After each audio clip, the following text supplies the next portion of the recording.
మరే రాష్ట్రంలోనూ ఈ స్థాయి పింఛన్లు పంపిణీ చేయడం లేదు. ఏడాదికి 33,000 కోట్ల రూపాయలు కేవలం పింఛన్ల మీదనే ఖర్చు చేస్తున్నాం. వృద్ధులకు 4,000, దివ్యాంగులకు 6,000, డయాలసిస్ సహా తీవ్రవాదులకు గురైన వారికి 10,000, పూర్తిగా మంచానికే పరిమితమైన వారికి 15,000 ఇస్తున్నాం.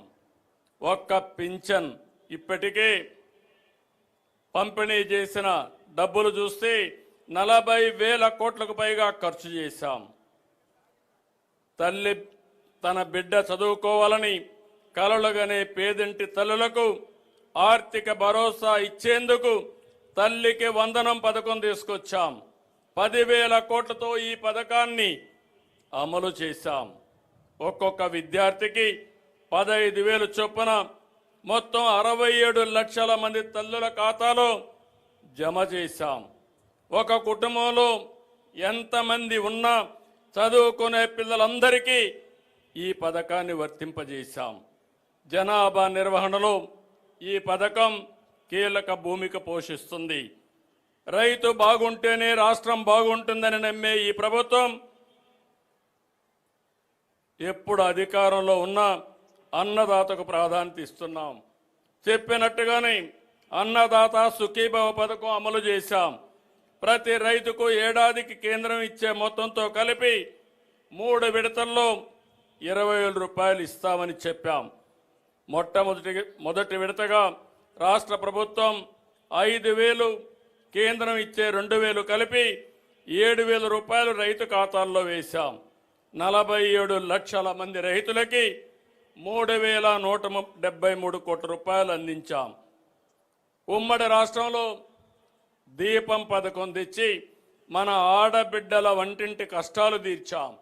నేడు మళ్ళీ దీపం 2 పథకం ద్వారా ఉచిత సిలిండర్లు ఇచ్చి భారాన్ని పూర్తిగా తగ్గించాం. ఏడాదికి 3 సిలిండర్లు ఉచితంగా ఇస్తున్నాం. ఏటా 2,684 కోట్ల రూపాయలు ఖర్చు చేస్తున్నాం. ఇప్పటికీ 2 కోట్ల రాయితీ సిలిండర్లు ఇచ్చాం. స్వాతంత్ర దినోత్సవం సందర్భంగా ఆర్టీసీ బస్సుల్లో ఆడబిడ్డలకు స్త్రీశక్తి పేరుతో ఉచిత ప్రయాణాన్ని కానుగ్గా ఇస్తున్నాం. Palle Velugu, ultra Palle Velugu, city ordinary express, metro express బస్సుల్లో మహిళలకు ఉచితంగా ప్రయాణించవచ్చు. ఉచిత ప్రయాణంతో నెలకు 1,000 రూపాయల నుంచి 2,000 రూపాయల వరకు ఆడబిడ్డలకు ఆదా అవుతుంది. ట్రాన్స్జెండర్లకు ఈ సౌకర్యం కల్పిస్తున్నాం.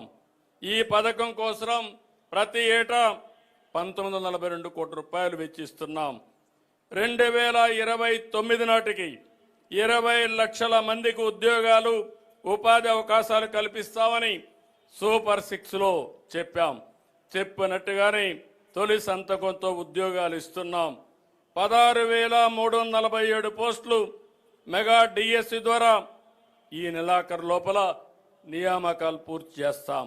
ప్రజలకు నాడు కునుకు లేకుండా చేసిన ల్యాండ్ టైటిలింగ్ యాక్ట్ని రద్దు చేశాం. పేద ప్రజలకు ఆకలి తీర్చేందుకు అన్నా క్యాంటీన్ తిరిగి తీసుకొచ్చాం.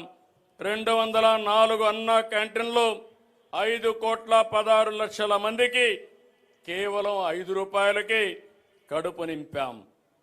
బీసీలను ఆర్థికంగా, సామాజికంగా, రాజకీయంగా ముందుకు తీసుకెళ్లేందుకు ప్రణాళికలు అమలు చేస్తున్నాం.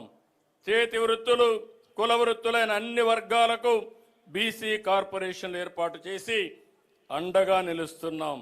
బీసీల రక్షణ చట్టం తీసుకుని వచ్చేందుకు మంత్రివర్గ ఉపసంఘం అధ్యయనం చేస్తుంది. స్థానిక సంస్థల్లో బీసీ రిజర్వేషన్లు గత ప్రభుత్వం 24% తగ్గిస్తే మేము తిరిగి 34% పెంచడానికి కృషి చేస్తున్నాం. బీసీల గృహ నిర్మాణానికి అదనంగా 50,000, బీసీల ఇళ్లపై 3 కిలోవాట్ల సోలార్ రూఫ్ టాప్కి 98,000 రూపాయలు సబ్సిడీ ఇస్తున్నాం. దేవాలయాల్లో పనిచేస్తున్న నాయి బ్రాహ్మణులకు కనీస వేతనం 25,000కు పెంచాం. దేవాలయ ట్రస్ట్ బోర్డులో చోటు కల్పించాం. 40,000 సెలూన్లకి 200 యూనిట్లు ఉచిత విద్యుత్ ఇస్తున్నాం. మేనిఫెస్టోలో చెప్పినట్టు కల్లు గీత కార్మికులకి 10% మద్యం దుకాణాలు బార్లు కేటాయిస్తున్నాం.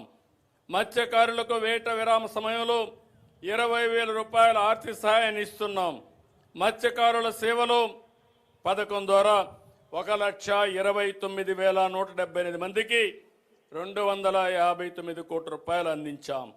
చేనేత గండగా హ్యాండ్లూమ్కు నెలకు 200 యూనిట్లు, పవర్ లూమ్కు 500 యూనిట్లు ఉచిత విద్యుత్ ఇస్తున్నాం. చేనేత ఉత్పత్తులకు GST 5% రీఎంబర్స్మెంట్ ఇస్తున్నాం. నేతన్న భరోసా కింద చేనేత కుటుంబానికి ఏడాదికి 25,000 రూపాయలు సహాయం చేస్తున్నాం. వడ్డెరలకు మైనింగ్ లీజుల్లో 10% కేటాయిస్తాం. కురబలకు యాదవులకు సబ్సిడీలో గొర్రెలు మేకలు పశువులు అందించి